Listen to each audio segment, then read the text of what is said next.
So it's my pleasure to introduce you, instead of Nadia Sansone, which has unfortunately this kind of bad luck, and we have also bad luck in that. But I think the rest of conference will be lucky.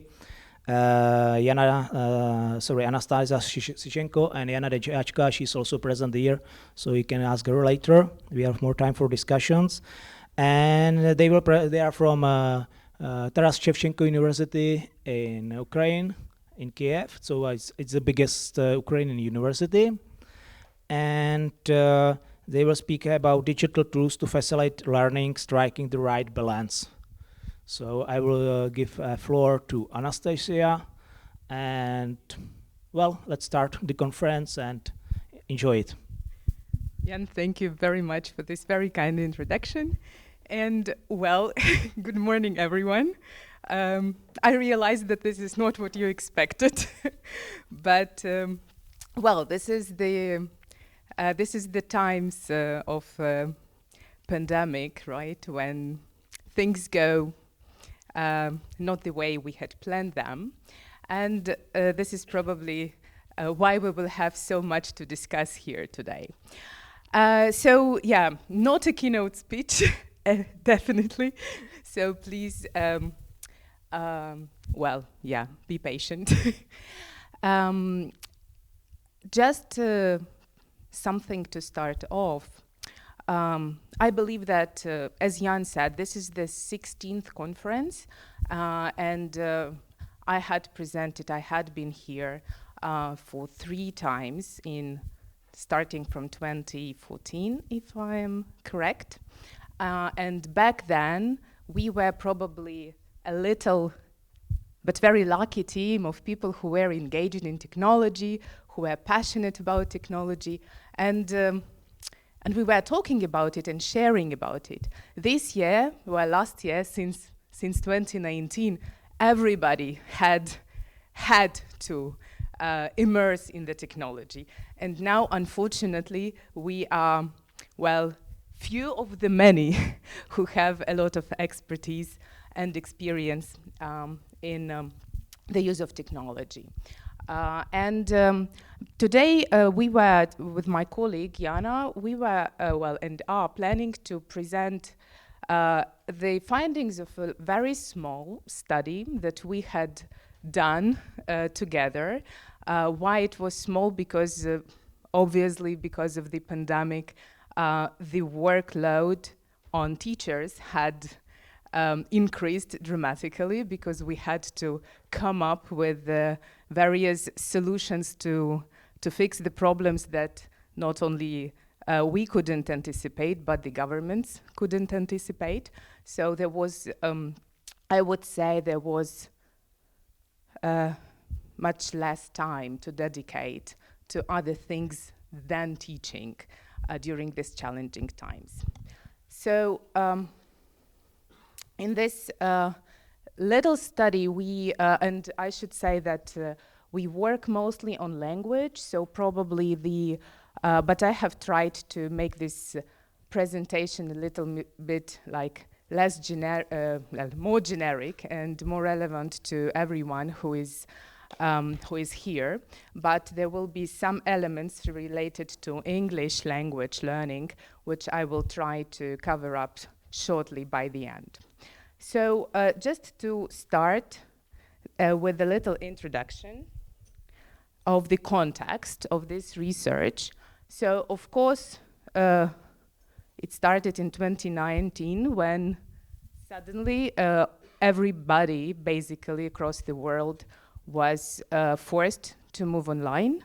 And first, schools responded because there was no other way. Then, of course, higher education followed suit.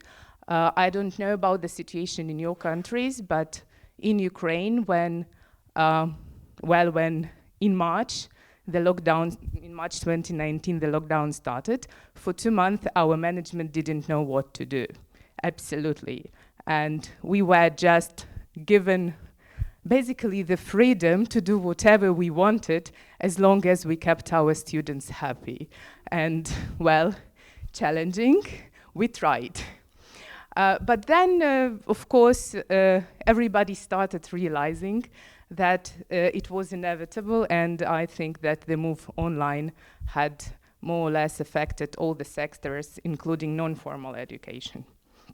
And in this particular research, even though we work at the university and we also study the cohorts of students, but in this specific research we focused on adult learners, and this is something I will talk a little bit in more detail later.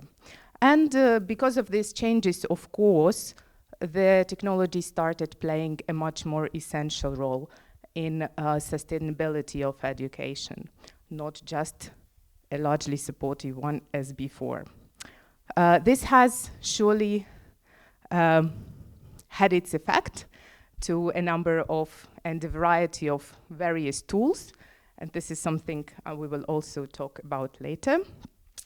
And despite the challenges, many report mostly positive experiences associated with online learning after actually experiencing it. Before everybody was like, no, this is not going to work, but afterwards it actually started working. However, the big question to me is still, why do we all want to go back to the old normal if it works so well? And my colleagues, my students, my adult learners are still like, yeah, it's nice, it works, but we want to go back face to face. I'm like, oh really? Well, okay, let's see how it goes. Yeah, and well, jokes aside, probably we are going to have to go back to 100% online learning in a couple of, weeks or a month. At least this is what we expect in Ukraine with the increased number of cases of the Delta variant. So in this little study, we basically wanted to ask ourselves a couple of questions. And the first one, a general one, how much does technology actually contribute to the learning process in terms of not being just a support, but an important and essential element of it? How do learners perceive the effectiveness of online learning? Because we know our teachers' perceptions, but we were mostly interested in what our learners think. And then the big question that I'm always asking myself, what is the reasonable balance between the technology, however beautiful it is, and pedagogy in the learning process? And this is the question I hope we will all be discussing at some point in this conference and on the boat. So a bit of methodology. It's a really small study, so we had 24 participants, all adult learners, so not higher ed this time. It was an English for specific purposes course of 80 hours with different levels. It was either one-to-one mode or group mode. So we, to see the language skills achievement, we had analyzed two absolutely uncorrelated sets of entry and achievement tests of learning an ISP course in face-to-face. So we had this data from before, and then in the online mode. And then we had designed a questionnaire to ask our learners what their perceptions were. And there we had a number of questions that I will share the results with you. So I'm going to share a couple of findings, and I'll start with the context. So basically, in the past, we had already this kind of hybrid learning with both the synchronous and asynchronous elements being quite omnipresent. However, this time, the new normal, and in our case, it was a combination of still asynchronous Google Classroom, and all the lessons moved to Zoom. However, there are also experiences associated with using other video conferencing tools, like Teams, Meet, Skype, and others. But we were mostly interested in our learners' perceptions of their learning in Zoom.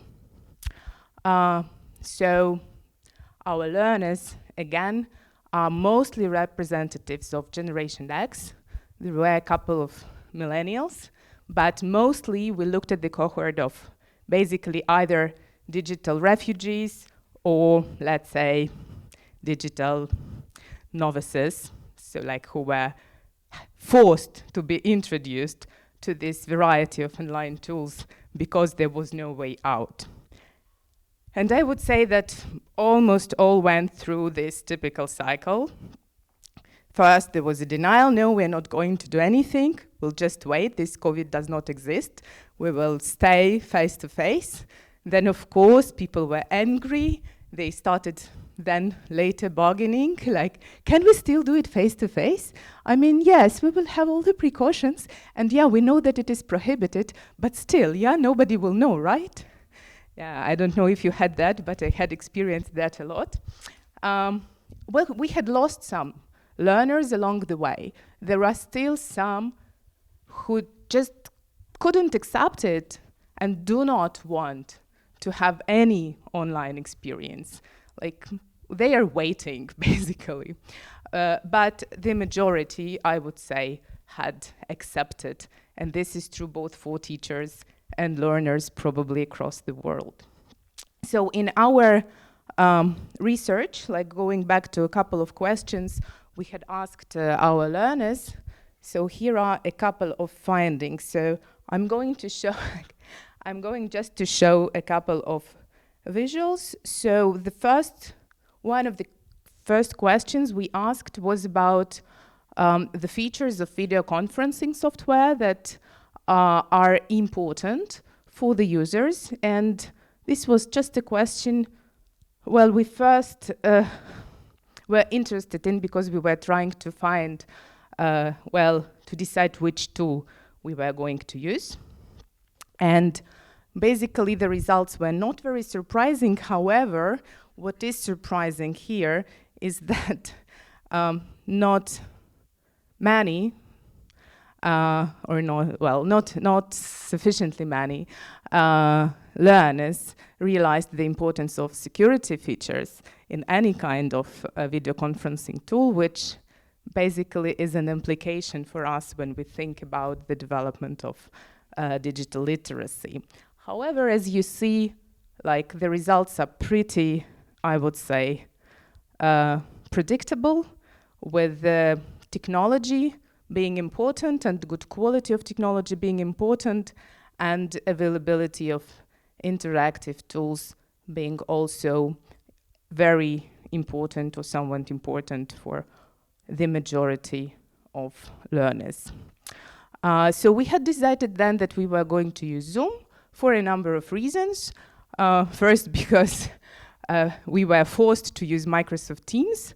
It wasn't working and didn't give us the required stability at low connections, and it didn't have all the features we wanted, and we were so opposed. And so, yeah, it's good that we are not talking at the Microsoft office this year, but it really didn't work for us.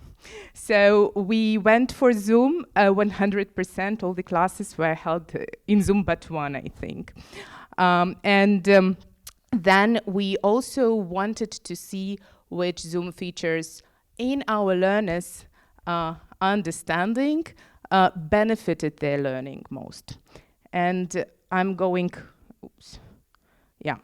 So also what we can see here is that for many learners, the features, such features of Zoom as, share screen, obviously, chat and annotate tools are beneficial. They seem as something that gives them extra value in learning.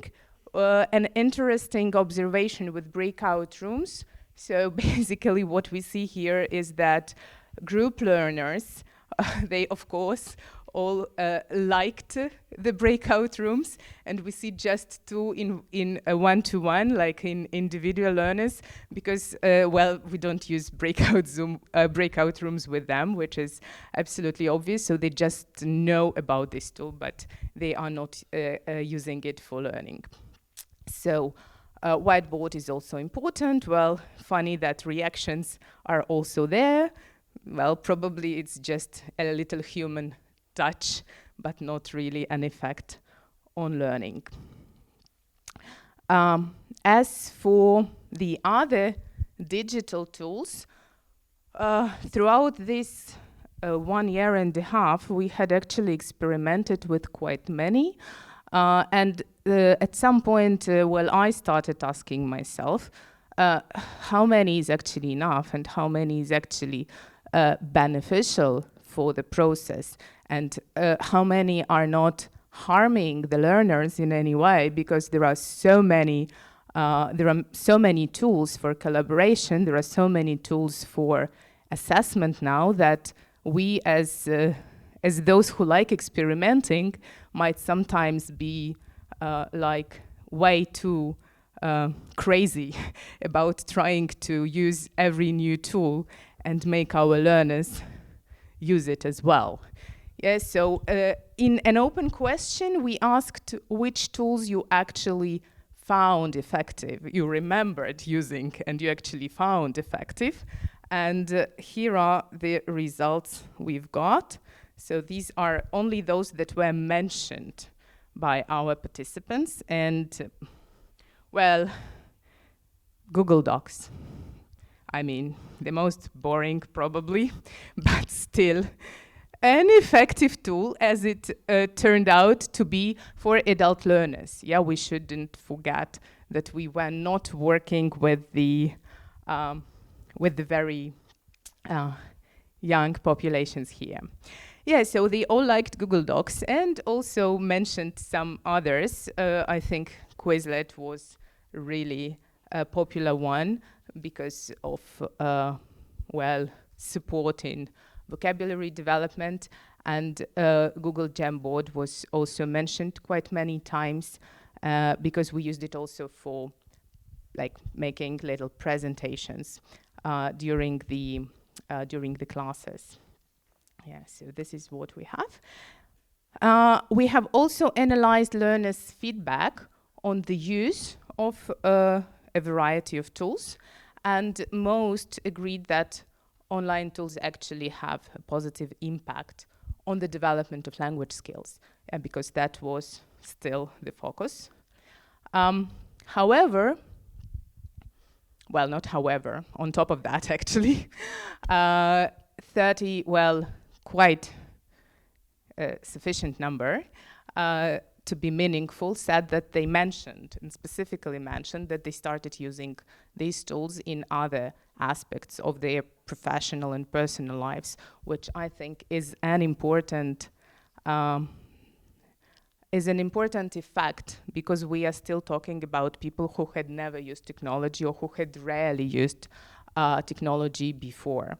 And this basically forced them to reconsider the use of technology and see the possibilities of technology for their own lives. Well, there were also some negative comments. I will probably not read them out, but yeah, of course, some didn't enjoy the tools or using the tools or seeing the point of using the tools.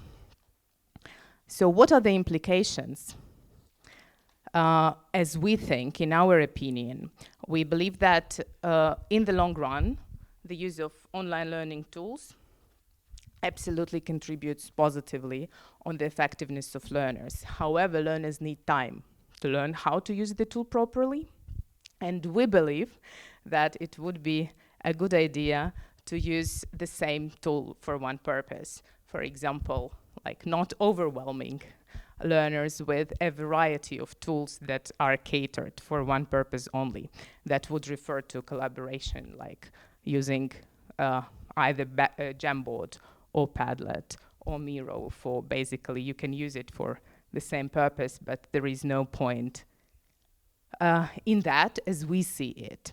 Yeah, so this is one of the conclusions we have made, and it is, of course, an arguable conclusion, but we can discuss it. Okay. One more element that we had looked into is the perceived impact on the core skills on top of the language skills, and here also the results. We see that, well, we focused on creativity and innovation, collaboration, problem solving, critical thinking, and digital literacy. And I think the biggest impact is seen in collaboration and digital literacy. What are the implications of these responses?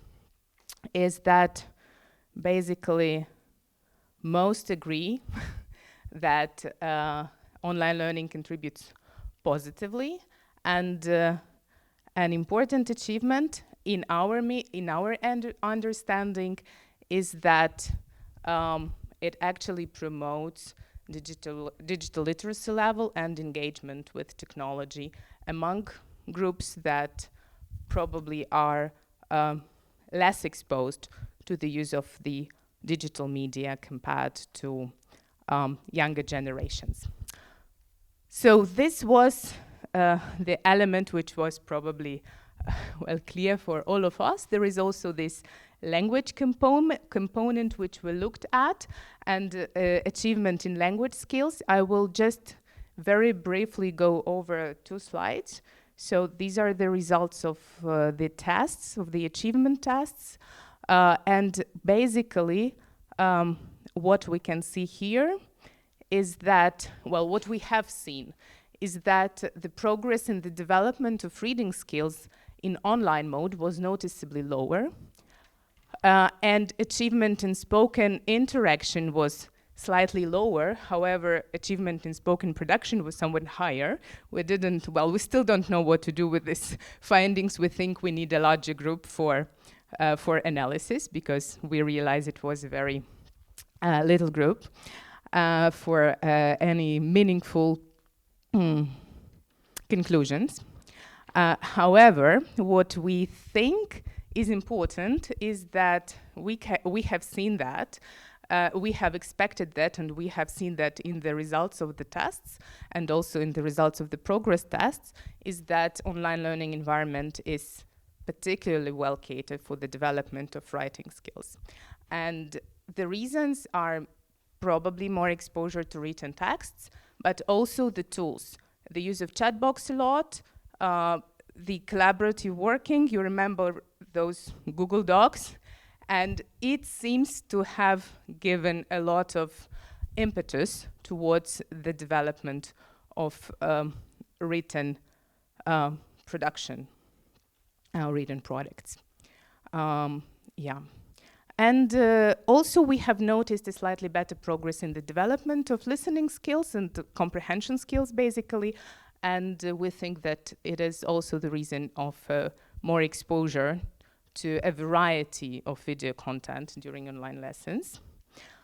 However, still, there was no significant difference in learner achievements related to one-to-one group or one-to-one or group mode of learning. So there was no